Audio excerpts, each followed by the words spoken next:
Now, let me jump you to chapter 2.4.3, which will be about the reduced density operator. And this is where the partial trace will appear. The reduced density operator. This is, in a sense, going to be the inverse of postulate 4, meaning that how do I go from a collection of smaller systems to a larger system? Well, I just take the tensor product. That's what postulate 4 tells us. This operation of the partial trace, which is going to give us the reduced density operator, is going in the reverse direction. It's going to go from a larger quantum system to one of the components, one or more of the components. So this is an extremely useful thing, you can imagine. And let's see how it goes. So given what I'll call a bipartite density matrix, and we're using these interchangeably now, density matrix meaning a valid quantum state. It's the most general quantum state for us, right? It contains the case of a single wave function from before. That's what we're calling a pure state. That's where one of these pi's is equal to 1 and the rest are naturally 0. But this is our sort of most general description of a quantum state now. So given a bipartite density matrix or a bipartite quantum state with parts rho A and rho B, so you can think of these as Alice and Bob again if you'd like, then the partial trace is how we go from the composite system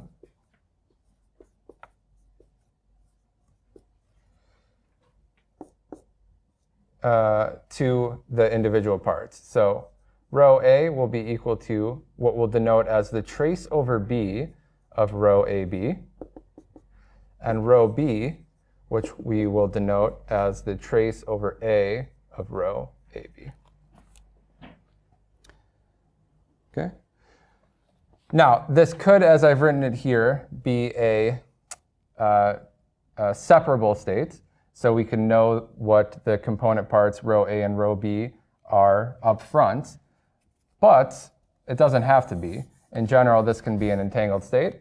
And so we can just say, we have some bipartite quantum state, some density matrix, rho A, B, and I want to know what the individual components, rho A and rho B, of that quantum state are. So this is our definition, which is just notation right now. How am I going to evaluate this? Well, it's defined in the following way. What I'm going to need to evaluate the trace over subsystem B, or component B, is a basis for that. And then it's in the name, partial trace. So we are going to evaluate a trace, the trace of a matrix, trace of a quantum state. But we're only going to do it for parts of the total system. Okay? So which part would it be here? It would be the Bob's part of the quantum state.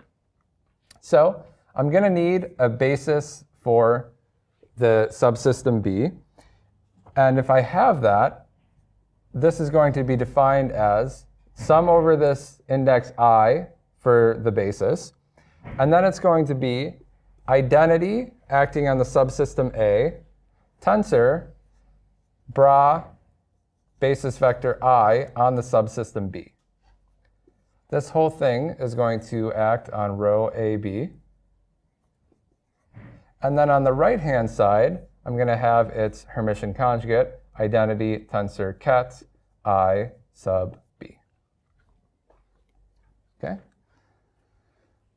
So what's going on here?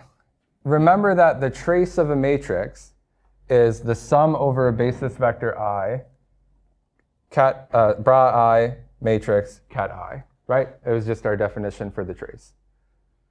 We showed this last time. So here's the trace still, but it's only over part of the system. We're doing the trace over part of the system. Here it's the part that we're indexing B, and then nothing happens to the other part of the system, A. Okay? So it might look a little strange the first time you see it, but hopefully it's a very intuitive way for actually how to define this if you think about it physically. Partial trace, we're tracing out part of the system, so we only evaluate the trace with respect to part of that system. Identity happens elsewhere.